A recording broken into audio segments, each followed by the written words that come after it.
Hello guys, my name is William Ameh. So today I'm going to be telling you about my experience with African Black Power. We call it voodooism. And so there was this time, sometime last year, we went to do a documentary in a town called Kantanamama. So there's a place that we have this fountain. It's a very popular fountain in Nigeria. It's called Farin Ruwa. So the Farin Ruwa is not easily accessible. You know, growing up as a child, we used to hear that then some of our governors go there to fortify themselves. You know, the most popular one was the then governor of our state, of Nasarawa State, Abdullahi Adamu. We used to hear that there's a big python there where he goes every time it's time for election. The python will bath him, you know, and all of these things. So it used to be like a myth for us at that time, growing up as children. You know, so I had the opportunity to go to Farin Ruwa to do a documentary sometime last year.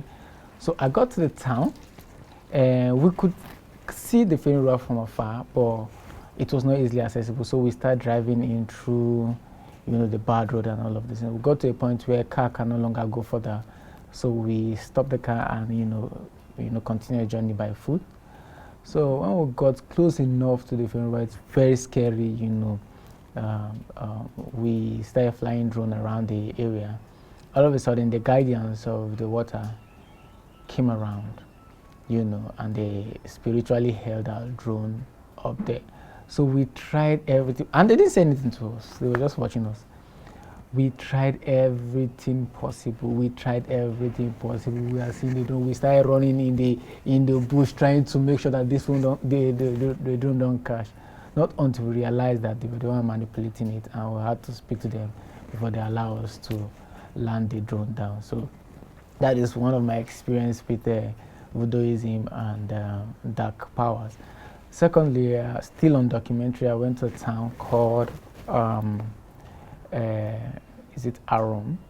So there in the town, there's this voodoo priest that if you approach her and tell her what your problem is, so her shrine is by a rock. So and on that rock there's a tiny rock, you know, that sits on, you know, the bigger one. So if you mention the problem and it's in line with, if you mention your problem and if it is true that was your problem, the rock will breathe. You know, we like practically elevate and drop, you know. So she would ask you what your problem is. If you're saying the truth, the rock will keep breathing, you know, but if you're lying, it would not. So basically it was fascinating to see, and yeah, but it was a scary encounter. Also, there was, while on documentary again, we met this guy, just like he has snakes all around and all of this. And so literally they are cutting their eyes, they are cutting themselves with knife and all of this. It was not entering. They will send snake on an errand. It will go, you know, different things, you know, using African black powers.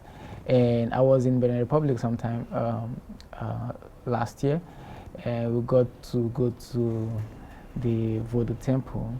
And we saw that most of the priests there could literally enchant words, and whatever you wear on your body would fall off literally.